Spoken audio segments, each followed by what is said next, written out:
दिव्य नमो अरिहन्ताणं नमो सिद्धाणं नमो आयर्याणं नमो वज्रायाणं नमो लोये सव्यसाहूणं मङ्गलं भगवान् वीरो मङ्गलं गौतमो गणी मङ्गलं कुन्द कुन्दार्यो जैन धर्मोऽस्तु मङ्गलम् सर्वमाङ्गल्यमाङ्गल्यं सर्वकल्याणकारकं प्रधानं सर्वधर्माणां जैनं जयतु शासनं नमः श्रीवर्धमानाय निर्धोते कलिलात्मने सालोकानां त्रिलोकानां यद्विद्यादर्पणायते। महावीराष्टक स्तोत्र कविवर भागचंद जी कृत। 2 श्लोकों की चर्चा अपन ने की है। 2 श्लोकों का एक बार अपन पाठ कर लेते हैं, उसके बाद तीसरे नंबर के श्लोक की चर्चा अपन प्रारंभ करेंगे। यदि ये चैतन्य मुकुर्ये भावा चेते चेतः समं भान्ति ध्रुव्ये वैजनिलसन्तोऽन्तरहिता जगत् साक्षी मार्ग प्रगटन परो भानुर्व्ययो महावीर स्वामी नयन पथगामी भवतु नाम अताम्रं यचक्षु कमलयुगलं स्पन्दरहितं जनान् को पापायं प्रगटयति वाभ्यन्तरमपि स्फुटं मूर्तिर्यस्य प्रशमितमयी वाति विमला महावीर स्वामी नयन पथगामी भवतु नः नमन्ना केन्द्राले मुकुटमणिभाजाल जटिलं लसत्पादाम्भोजे द्वयमेह यदीयं तनुभृतां भवज्वाला शान्ते प्रभवति जलं वा स्मृतमपि महावीर स्वामी नयन पथगामी भवतु नः। कल हमने चर्चा की थी दूसरे श्लोक पर, जिसमें हमने ये समझा भगवान महावीर की वितरागता कैसी है। उसके अंतर्गत हमने ये जाना था कि अताम्र यच्चक्षु कमल युगलम स्पंद रहितम, भगवान महावीर की जो मुद्रा है, जो उनके चक्षु हैं, वो लालिमा रहित हैं और कमल युगलम स्पंद रहितम, स्पंद रहित है, टिमकार नहीं होती भगवान के नेत्रों की। जनान को पापायम प्रगटयति वाभ्यंतर मपि, कि उनकी जो मुद्रा है वो लालिमा और स्पंद रहित तो है ही, लेकिन इन मुद्रा से, जिस लालिमा से रहित है और कैसे रहित है, स्पंद से रहित है, तो उससे प्रकट क्या हो रहा है, तो बोले जनान को पापायम, कि वो ये प्रकट करते हैं कि आप क्रोध से रहित हैं, क्रोध आदि विकारों से रहित हैं, और प्रगटयति वाभ्यंतरमपि, कि अंदर से और बाहर से, बाहर की मुद्रा में लालिमा नहीं दिख रही है नेत्रों की, तो वो बहिरंग से विकृतियों से रहित हैं, और अंदर की परिस्पंदन से रहित हैं, तो क्या है, अंदर के अंतरंग की विकृति से भी वो रहित हैं, माने भगवान वीतरागी हैं। और उन्होंने कहा स्फुटम मूर्तिर्यस्य प्रशमितमयी बाति विमला, कि वो अंदर और बाहर की दोनों प्रकार की यदि विकृति से रहित हैं तो हैं कैसे, तो बोले प्रशमितमयी बाति विमला, वो शांत हैं। कैसे शांत हैं, बोले स्फुटम मूर्तिर्यस्य, उनकी जो मुद्रा दिख रही है ना, वो स्पष्ट कैसी दिख रही है, बिल्कुल शांत, परम शांत, परम शांत मुद्रा के धनी हैं वो। और वो कैसे हैं? बोले बाती विमला, अर्थात जिनका राग द्वेष आदि विकार गल गया है, इसलिए वो विमल हो गए हैं, निर्मल हो गए हैं। ऐसे भगवान महावीर हमारे नेत्रों में बसें, अथवा हमको दर्शन दें, अथवा हमारा मार्गदर्शन करें। ये हमने कल चर्चा की थी, इस संक्षेप में मैंने आपको दोहरा दिया। अब अपनी चर्चा तीसरे नंबर के श्लोक पे चलेगी। नमन्ना केंद्राली मुकुटमणि भाजाल जटिलम। क्या लिखा है? नमन्ना केंद्राली। यदि अपन इसको संधि विच्छेद करेंगे तो नमत ना, नमन लिखा, नमन, तो नमन और त आ जाता है, तो नमत नाक, नाक और इंद्राली, नमन्ना केंद्राली लिखा ना, केंद्राली इंद्राली, ठीक है। तो यहाँ पर नमत, नमत माने नमस्कार हो। किसको नमस्कार कर रहे हैं? भगवान महावीर की ही चर्चा है। तो जो नम्रीभूत इंद्राली, इंद्राली माने क्या? इंद्रों का समूह है। एक्चुअली भगवान की जो हमने बीतरागता समझी, सर्वज्ञता समझी, तीसरा गुण क्या है? हितोपदेशपना। अब जो अपना हित चाहते हैं वो भगवान को क्या करेंगे? Bye bye. क्या करेंगे? वो नम्री भी होंगे, ख्याल में है ना। और एक दो नहीं, भगवान का शासन, भगवान का जो समुसरण है, भगवान की जो दिव्य ध्वनि कीर्ति है, वहां की स्थिति ऐसी है कि 100 इंद्र, ख्याल में है ना, 100 इंद्र उनको क्या करते हैं? नमस्कार करते हैं। क्यों करते हैं नमस्कार? क्या जरूरत है भाई? नमस्कार क्यों करना चाहिए? भगवान को नमस्कार क्यों किया जाता है? कि भगवान उत्कृष्ट पदार्थ हैं, भगवान कल्याण कर चुके हैं अपना, और हमें अपना कल्याण करना है, तो हम क्या करेंगे? भगवान को नमस्कार करेंगे। 100 इंद्र जब नमस्कार कर सकते हैं तो हमें भी नमस्कार करने का भाव आना चाहिए कि नहीं? तो खड़े होके नमस्कार करना कि झुक के करना? अब किसी को घुटने का प्रॉब्लम है, ख्याल में आए ना, तो वो कैसे करें नमस्कार? बोले हम तो झुक ही नहीं सकते हैं, हम तो ऐसे ही झुकेंगे बस, ख्याल में। जैसे भी हो, लेकिन हृदय की नम्रता होना चाहिए। बाहर का शारीरिक झुकाव हो ना हो, वैसे तो होता ही है, जिनके अंदर में भक्ति होती है वो अष्टांग नमस्कार किए बिना नहीं रहता। लेकिन यदि आपका शरीर का झुकाव हो कि नहीं हो, अंदर से फीलिंग है कि नहीं कि भगवान तीन लोक के नाथ है और मैं अपना कल्याण करना चाहता हूं, तो 100 इंद्रों की उपस्थिति में उनकी दिव्य ध्वनि खिरती है। 100 इंद्र उनको क्या करते हैं? नमन करते हैं। इसलिए यहाँ क्या कहा? नमन्ना केंद्राली, के नमत नाक इंद्राली। नाक माने स्वर्ग, नाक क्या होता है? स्वर्ग। नाक माने ये नाक नहीं, नाक माने होता है स्वर्ग। इंद्राली माने इंद्रों का समूह। इंद्र अली, अली माने होता है समूह, ठीक है ना। तो नमस्कार कर रहे हैं जो इंद्र के समूह हो, किनको? किनको? भगवान को। अब क्या कह रहे हैं कि जो नमस्कार करने के लिए उनके सिर झुके हुए हैं, ऐसा ही भाव भक्तांबर में आया है। भक्तांबर का पहला ही छंद कैसा है?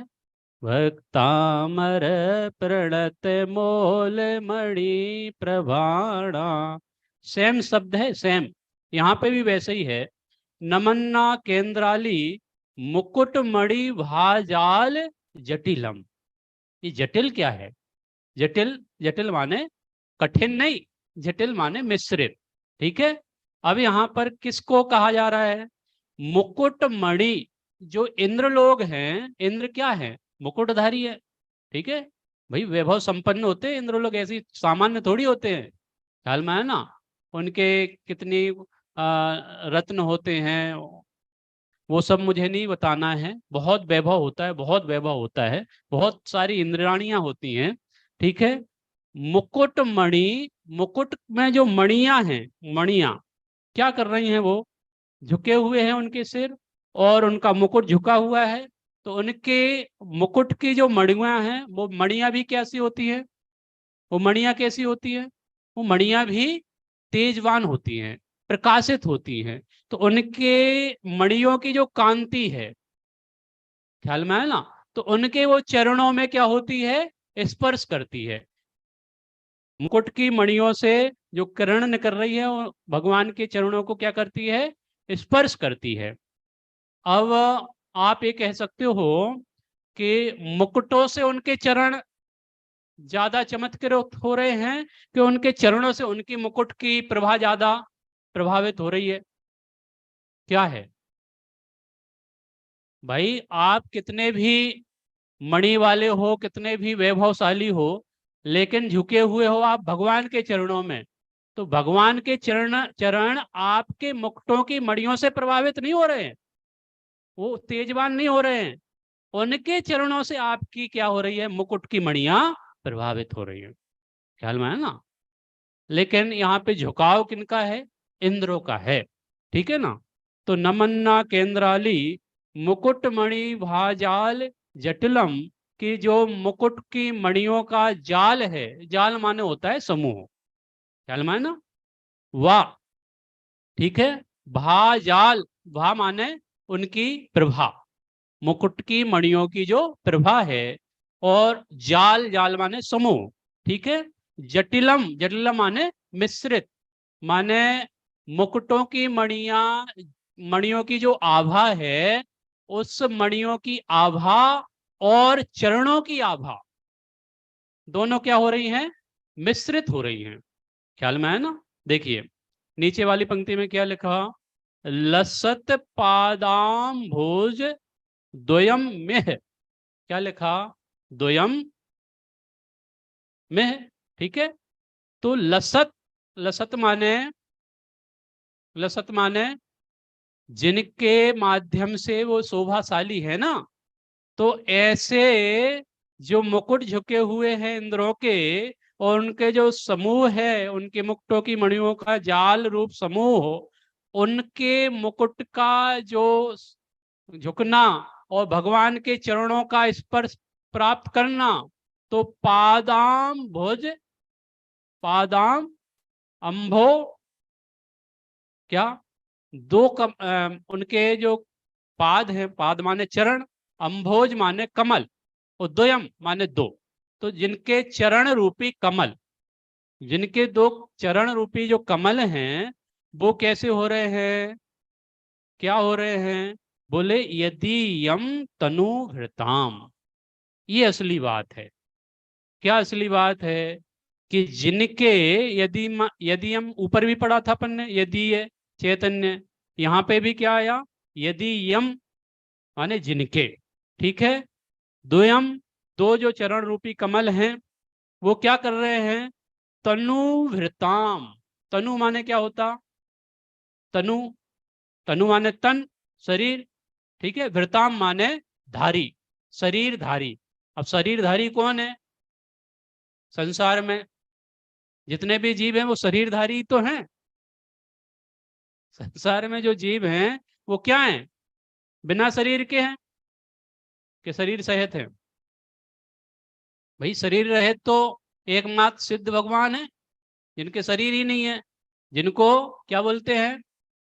सकलंक निकलंक है, सा, सकल और निकल, निकल परमात्मा और सकल परमात्मा। तो अरहंत भगवान सकल परमात्मा है और सिद्ध भगवान निकल परमात्मा है। यहां पर बात कह रहे हैं कि तनुभृताम मैंने जो संसार में जो शरीरधारी प्राणी हैं, अथवा संसार के प्राणी बता दें अपन, ठीक है। संसार के जो प्राणी हैं वो क्या कर रहे हैं? भगवान के चरणों से कुछ इफेक्ट हो रहा है? आप भगवान के समक्ष गए, भगवान के चरणों में आपने वंदन किया, तो आपको क्या प्रभाव दिखा? आपको अंदर से क्या उनके माध्यम से क्या बोलना चाहिए, आपकी क्या भावना व्यक्त हुई? तो यहाँ पे अगली पंक्ति में बता रहे हैं कि भवज्वाला शांति, शरीर धारी जो प्राणी है ना संसार में प्राणी कितने हैं? अनंत। ख्याल में है ना? और ये अनंत संसार के प्राणी कैसे हैं? दुखी हैं। कैसे दुखी हैं? भव ज्वाला, कि ये जो संसार की ज्वाला है ना, संसार की ज्वाला माने क्या? संसार की ज्वाला माने विषय कसाय रूपी ज्वाला, जिसको दौलत राम जी ने क्या कहा है? छठवीं ढाल का अंतिम छंद किसी को याद है? बोलो बोलो।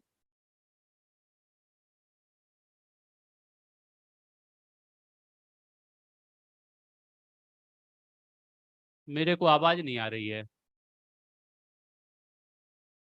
हाँ। चिर भजे विषय कसाय अब तो, त्याग निज पद वे ये। यह राग आग दहे सदा, ताते समामृत से ये। मुझे इतनी पंक्ति याद करानी आपको बस। यह राग आग दहे सदा, ये संसार के प्राणी क्या करते हैं? राग में जलते रहते हैं। राग माने क्या? विषय कसाय की जो ज्वाला है वो निरंतर इनके अंदर में जलती रहती। इंद्रियों के विषयों को भोगने की लिप्सा, उसी को क्या कहते हैं? विषयों की आग। और ये शांत कब होगी? घी डालने से आग शांत होती है कि पानी डालने से आग शांत होती है? किससे होती है आग शांत? आग को शांत करना हो तो घी डालोगे तो और ज्यादा धधकेगी, और ज्यादा प्रज्वलित होगी, क्योंकि अग्नि भी ज्वलित हो रही है, और ये भी घी वाला जो घी है वो भी ज्वलनशील है, वो और जलता है। ख्याल में है ना? तो उससे तो शांत नहीं होगी। तो कैसे होगी शांत? ये भवज्वाला कैसे शांत होगी? तो बोले ये ज्वाला विषयों की पुष्टि से शांत नहीं होगी, इच्छाओं की पूर्ति से शांत नहीं होगी। हम तो इच्छाओं को पूरा करने में ही अपनी क्या कर लेते हैं? अपन को संतोषी मिल जाती है कि भाई भूख लगी, मैंने भोजन कर लिया, हो गया कुछ आपको थोड़ा सा सुख जैसा। भाई सुखी नहीं हुए हो।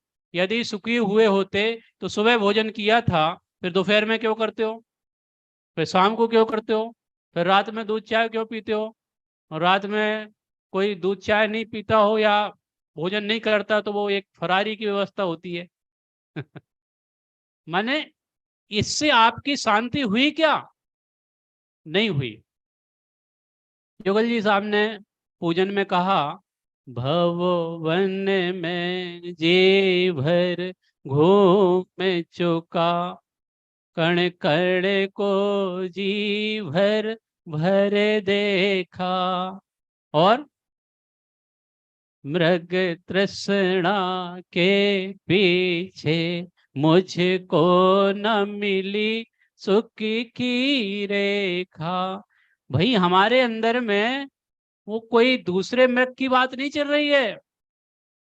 हम और आप ही विषय भोगों में लंपट हो रहे हैं, और समझ क्या रहे हैं इससे हमको शांति मिल जाएगी, इससे हम सुखी हो जाएंगे। तो जैसे वो हिरण रेगिस्तान में पानी को देखकर अपने मन से कल्पना कर लेता वहां पानी है, और दौड़ता है, भागता है, दौड़ता है, वहां जाता है, पानी नहीं मिलता है, फिर आगे बढ़ता है, दिखता है चमकती हुई रेत, फिर वो दौड़ता है, ऐसा लगता है उसको वहां पानी है, अपने प्राणों का अंत कर देता है, लेकिन उसको पानी मिलता नहीं है।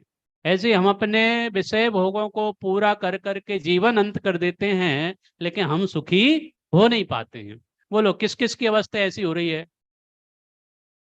हम सबकी अवस्था ऐसी है। हमारी अवस्था ऐसी है। कोई दूसरा मृग नहीं है, वो हम ही हैं जो विषय भोगों में लंपटी हैं। ख्याल में है ना? तो यहाँ पर भगवान की मुद्रा कैसी है? बोले तनु भृताम, संसार के जो शरीरधारी प्राणी हैं उनके लिए कैसी है? भवज्वाला शांत, कि ये जो मुद्रा है भगवान की, वो भव आताप की ज्वाला को शांत करने वाली है। क्या बोला? भवत ज्वाला शांति माने जो भव की ज्वाला है। अब भव की ज्वाला कौन सी? विषय कसाय वाली। ठीक है ना। उसको शांत करने के लिए यदि कोई सक्षम है, साधन है, तो क्या क्या है वो? भगवान की मुद्रा या भगवान के चरण कमल। ख्याल में है ना। यहाँ पे चरण कमल की बात चल रही है, नेत्रों की बात तो पिछले वाले छंद में हो चुकी है। ख्याल में है ना। जब आपको ये माने थोड़ा आश्चर्य लग सकता है, भक्त अंबर खान ने तो जगह जगह ऐसी बात कही है कि भाई भगवान का नाम मात्र स्मरण करने से काम बन जाता है। ख्याल में है ना। जब सीता जी को अग्नि परीक्षा देनी पड़ी, ख्याल में है ना, अग्नि परीक्षा देनी पड़ी कि नहीं देनी पड़ी, और उनने किसको, कौन सी फायर ब्रिगेड को बुलाया होगा कॉल करके? 108 नंबर, कौन सा नंबर लगाते हो फायर ब्रिगेड? सीता जी ने किसी फायर ब्रिगेड को बुलाया, क्या किया? भगवान का स्मरण किया। और भगवान का स्मरण कैसे किया? सिर्फ नाम विचार किया, पंच परमेष्टि को नमोकार मंत्र या जो भी किया हो, तो मात्र स्मरण करने से क्या हो गया? वो अग्नि का भी जल बन गया। सीता प्रति कमल रचायो। ख्याल में है ना। ऐसे हमारे कई मुनिराज जिनको हम समाधि मरण पाठ के अंतर्गत पढ़ते हैं, तो तुम रे जिए कौन दुख है, मृत्यु महोत्सव भारी। ख्याल में है ना। जगह जगह जगह जगह आपको मिल जाएगा। किसी के ऊपर सिगड़ी जलाई जा रही है, उनका स्वयं का ससुर क्या कर रहा है? सिगड़ी जला रहा है। कोई सर्प मरा हुआ डाल रहा है, कोई सियालिनी उनके पैर भक्षण कर रही है। ख्याल में है ना। 5 पांडव मुनि राजों को क्या किया जा रहा है? अग्नि वाले तपाए हुए स्वर्ण माने लोहे के आभूषण पहनाए जा रहे हैं। उनको क्या फर्क पड़ रहा है? उनको फर्क पड़ रहा है कि नहीं? मुनिराज को कोई फर्क नहीं पड़ रहा है। क्यों? क्योंकि उनकी देह की दृष्टि नहीं है। हम दुखी क्यों हैं?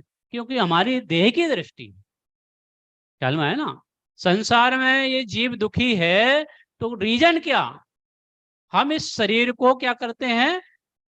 अपना मानते हैं।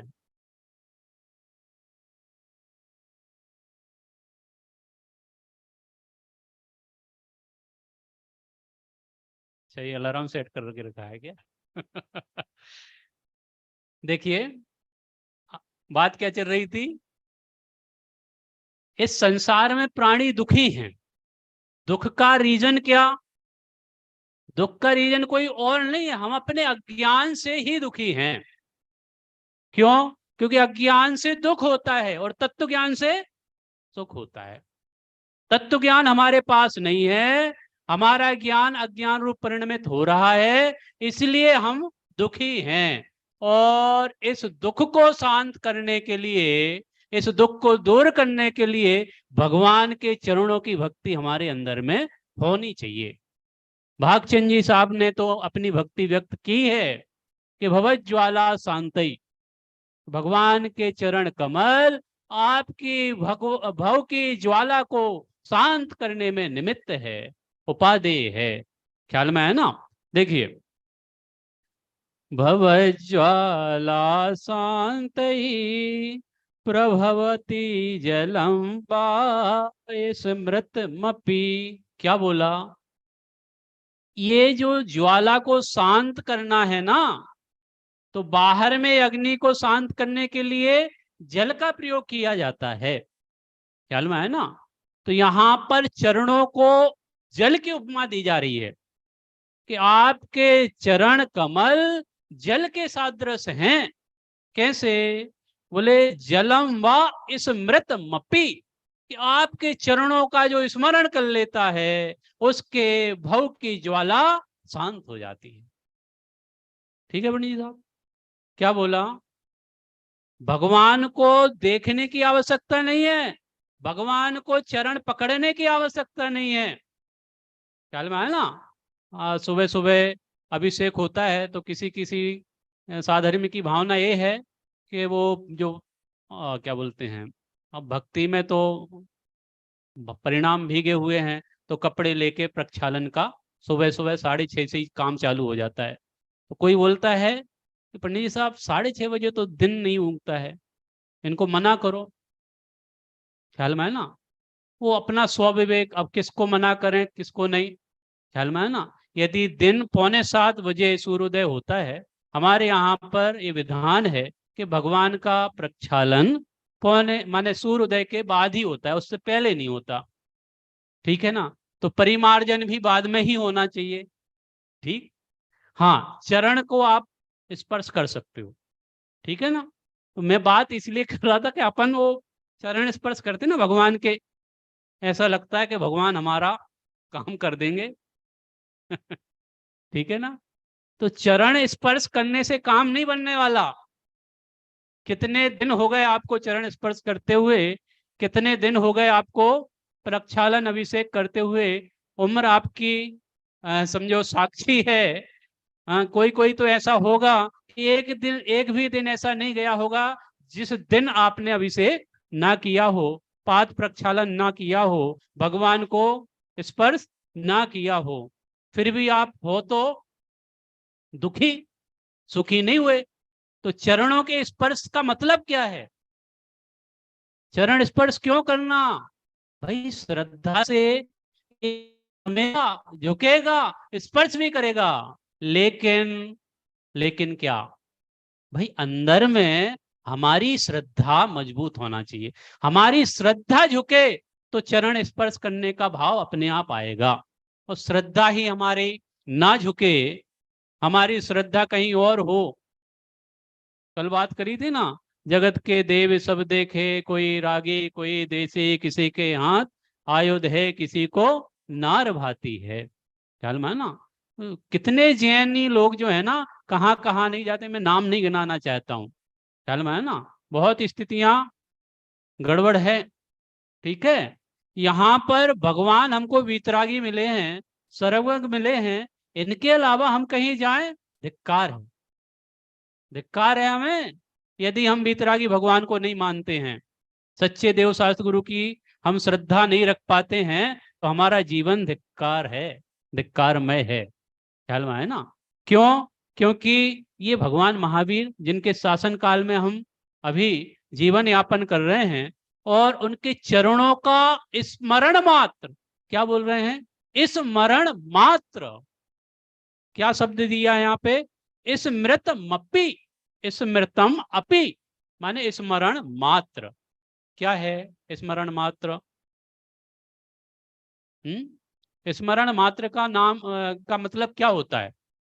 तो भाई आप किसी भी स्थिति में हो, किसी भी पोजीशन में क्यों ना पड़े रहो, ख्याल में ना, बेड रेस्ट हो, कोमा में चले गए हो, अब क्या कर सकते हो आप?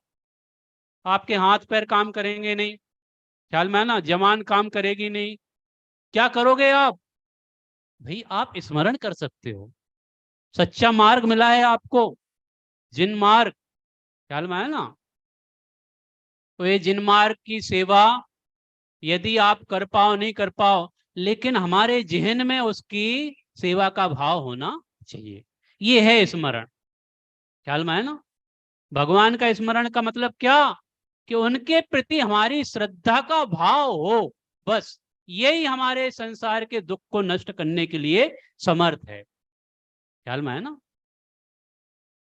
भक्तांबरकार ने तो कहा कि नाग का, यदि कोई नाग आपको डस लेवे तो क्या करो आप? तुम नाग नाम दमनी, क्या है, कि आपका नाम स्मरण करने मात्र से जहर उतर जाता है। ख्याल में है ना। बहुत बहुत बहुत है भक्तांबरकार ने जो लिखा है, आप पढ़ना, विशुद्ध स्तुति है, ये भी उससे बेहतर है, कम नहीं है छोटा सा महावीर अष्टक, मात्र 8 छंद हैं, लेकिन बहुत भाव भरे हुए हैं। इसकी अपन ने चर्चा की है, एक बार पुनः इस छंद को पढ़ लेते हैं, समय तो हो रहा है। नमन्ना केंद्राली मुकुट मणि भाजा ले जटिलम लसत पादाम्भोजे द्वयम में यदीयम तनुभृताम भवज्वाला शान्तै प्रभवति जलं वा स्मृतिमपि महावीर स्वामी नयन पथगामी भवतु नः। ख्याल में आया ना कि भव की जो ज्वाला है उसको शांत करने के लिए प्रभवती माने ये भगवान की ही समझो प्रभाव है, भगवान के चरणों का प्रभाव है। उनके चरण जल के समान हैं और उनके नाम का स्मरण मात्र ही हमारे संसार के जो संसार के प्राणी हैं उनको भाव ज्वाला शांत करने के लिए माने उनका दुख दूर करने के लिए ये समर्थ है। ये तीसरा श्लोक यहाँ पे संपन्न हुआ। यदि आपको कोई वर्ड समझ में नहीं आया हो तो आप पूछ सकते हो, नहीं तो अपन चौथा श्लोक बहुत अच्छा श्लोक है जिसमें एक कहानी बतलाई गई है मेंढक वाली, उसको अपन पढ़ना प्रारंभ करते हैं। अभी अपने पास 5 मिनट का समय है। किसी को कोई तीसरे नंबर के छंद की? हाँ, चलिए अपन चौथे नंबर का छंद उच्चारण करते हैं। यदर्चा भावेन प्रमुदित मना दर दूर है क्षणादासीत स्वर्गी गुण गण समृद्धा सुख निधि लभते सद्भक्ता शिव सुख समाजों की मुतदा महावीर स्वामी नयन पथगामी भवतु में भवतु नः। क्या बोला?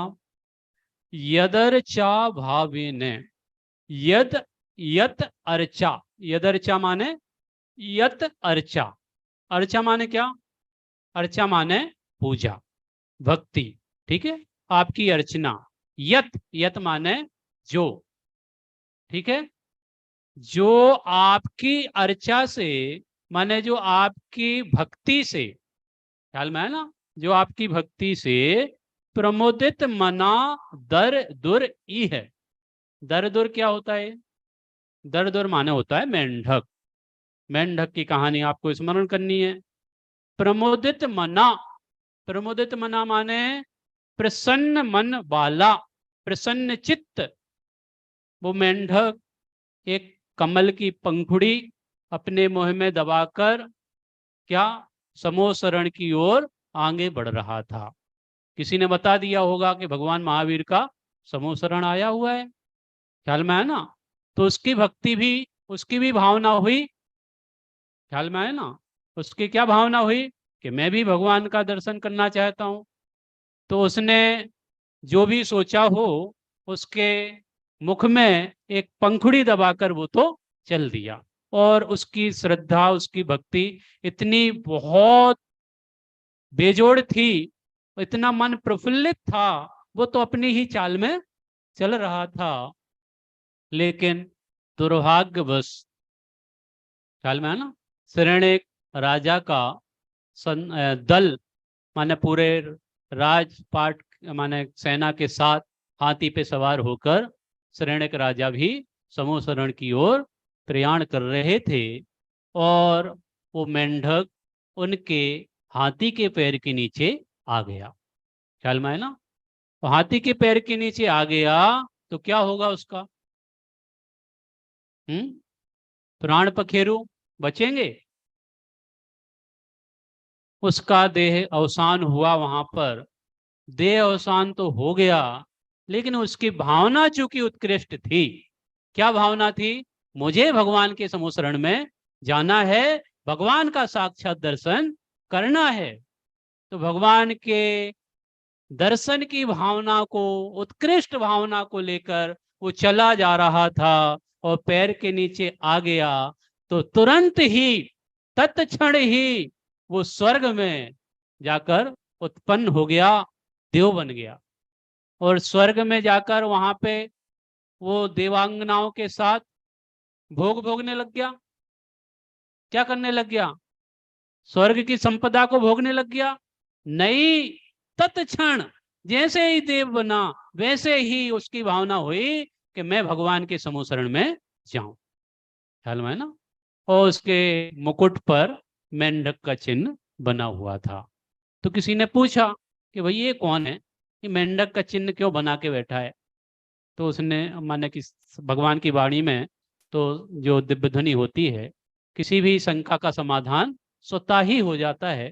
और वहाँ उनकी वाणी में आया कि ये मेंढक का जीव था और पैर के नीचे, हाथी के पैर के नीचे दब गया और देव बन के यहाँ पे उत्कृष्ट भावना से समूह शरण में आ गया। इसकी ही चर्चा इस चौथे छंद में है। देखिए, यदर्चा भावेन प्रमुदित मना दर दुर है। ख्याल में आया ना कि जो भावना थी उसकी, उस भावना को लेते हुए प्रसन्न मन से, प्रमुदित मना माने प्रसन्न मन से, बहुत प्रमोदित था, उत्साहित था। माने इससे हमें भी कुछ सीख लेना चाहिए कि हमारे अंदर में भगवान के प्रति भक्ति कैसी होना चाहिए। हम ऐसे रोनी शकल लेके पहुंच जाएं, हम बोले ही नहीं, भगवान के सामने ऐसे बैठ जाएं जैसे तीजे की बैठक में बैठे हो, क्या मैं ना, बिल्कुल शांत नहीं। क्या करना चाहिए भाई, हमारा अंदर से मन प्रफुल्लित होना चाहिए। ख्याल में है ना, अंदर से इतना मन प्रफुल्लित होना चाहिए कि भक्ति का उत्साह वाणी से, मन से, वचन से, काय से, तीनों जगह से क्या हो, प्रकटित हो। मन से, वचन से, काय से हमारी क्या होना चाहिए, भक्ति होना चाहिए। ख्याल में है ना। अब देखिए क्या कहा, यदर्चा भावेने प्रमुदित मना दर दुर, यह कि ये जो मेंढक था वो प्रसन्न चित्त होकर अपनी भावना से क्या चला जा रहा था। तो क्या हुआ, क्षणात आसीत स्वर्गी, कि भगवान की भक्ति से, माने भगवान की भक्ति का फल क्या। आप सोचते हो कि भगवान की हम पूजा कर लेंगे तो क्या मिल जाएगा, भक्ति कर लेंगे तो क्या हो जाएगा, स्वाध्याय कर लेंगे तो क्या हो जाएगा। भैया कुछ होगा क्या, क्षण भर में इंस्टेंट लाभ है, तुरंत लाभ। क्या हुआ मेंढक के साथ, तुरंत क्या हुआ, क्षणात आसीत स्वर्गी, कि वो क्षण भर में कहां पहुंच गया। पर्याय कौन सी थी, मेंढक, त्रियंच पर्याय, और बन क्या गया, स्वर्ग का देव। ख्याल में है ना, स्वर्ग का देव बन गया। ख्याल में है ना, कितने समय में, एक समय में। ठीक है, तो श्रद्धा भक्ति हो तो ऐसी, उसके लिए ये जो पंक्ति आती ना, आप लोगों ने सुनी होगी, भावना भव नाशनी और भावना भव वर्धिनी। ये पंक्ति खासकर ये मेंढक वाले उदाहरण के लिए दी जाती है। ख्याल में है ना, कि भावना हो उत्कृष्ट तो आप क्षण भर में स्वर्ग में पहुंच सकते हो, और भावना यदि निम्न हो तो आपको नरक गति तो जाना ही है। ख्याल में है ना। अब एज ए विश, आपकी क्या तमन्ना है, क्या चाहते हो आप, स्वर्ग जाना चाहते हो, नरक जाना चाहते हो, कि मोक्ष जाना चाहते हो। ख्याल में है ना।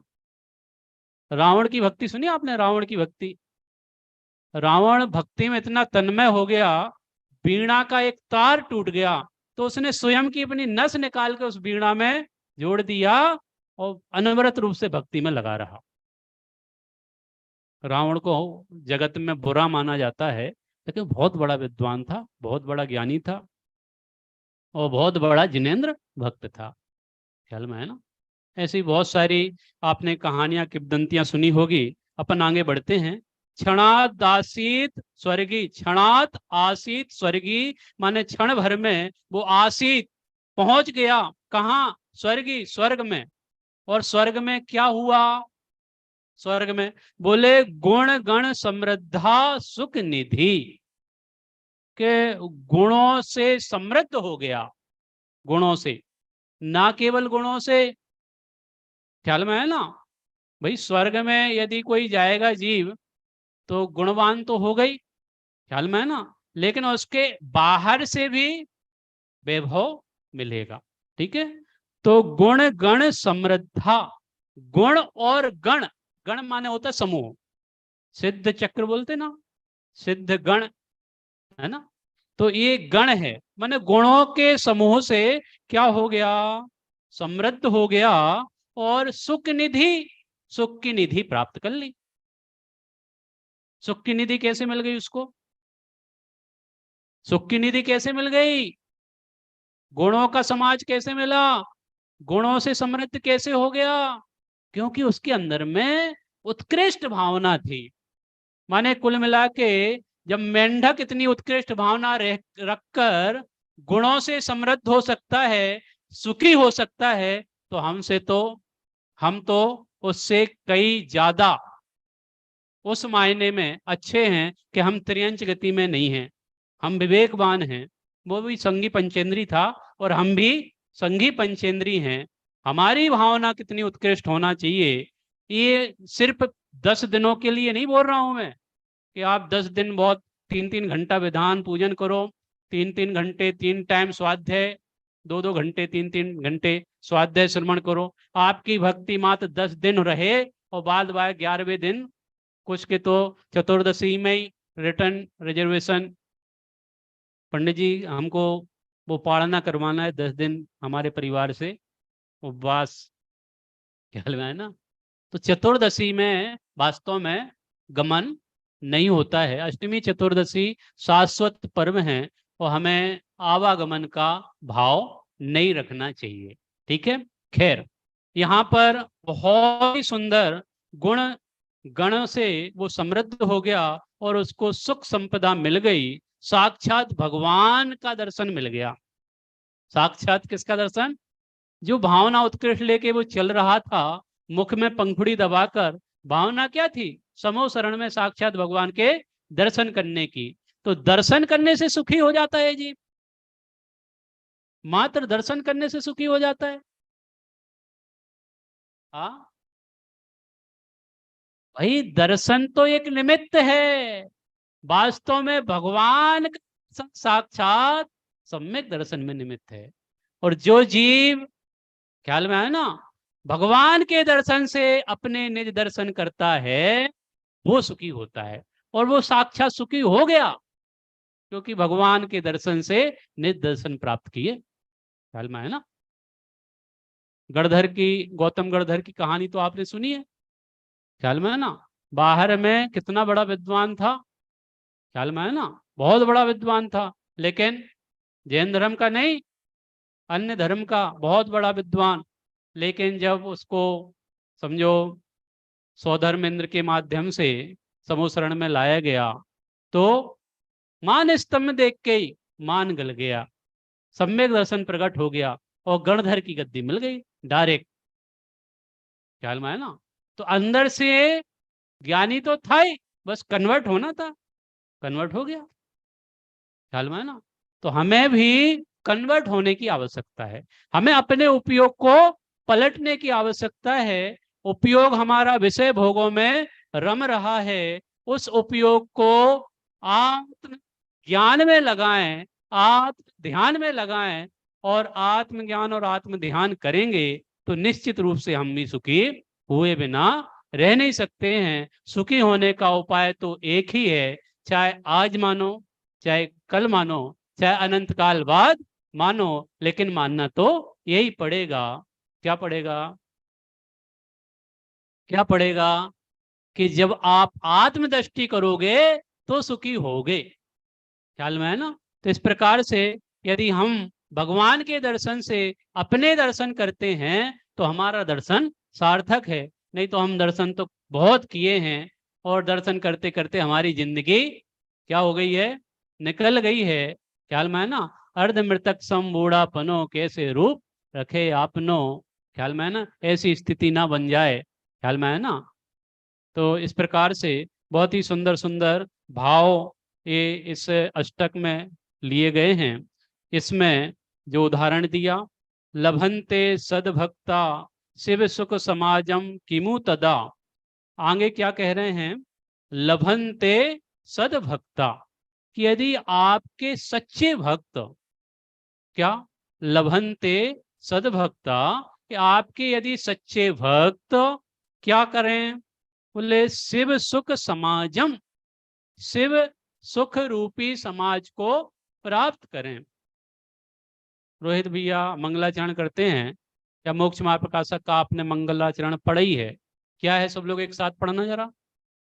मंगल में मंगल करण वीतराग विज्ञान, नमो ताहि जाते भये अंतादि महा, करि मंगल कर हो महा, ग्रंथ करन को कार, जाते मिले समाज सब, पावे निज पद राज। मैं अंतिम पंक्ति पे आपका ध्यान आकर्षित करना चाहता हूं क्योंकि वो इससे रिलेटेड है। जाते मिले समाज सब, पावे निज पद राज। कि आपको क्या करना है, सिद्धों की समाज में सम्मिलित होना कि नहीं। बोले यार हमको अपने समाज का अध्यक्ष बनना है, मंत्री बनना है, तंत्री बनना है, समाज कैसे चलेगी, आज की युवा पीढ़ी विमुख हो रही धर्म से, उनको धर्म में लगाना है। ख्याल में है ना भैया, ये सब कर्तृत्व का भार छोड़कर अपने आत्म कल्याण में लगो, क्योंकि समाज तो चलेगा, समाज रुकने वाला नहीं है, संसार चलेगा।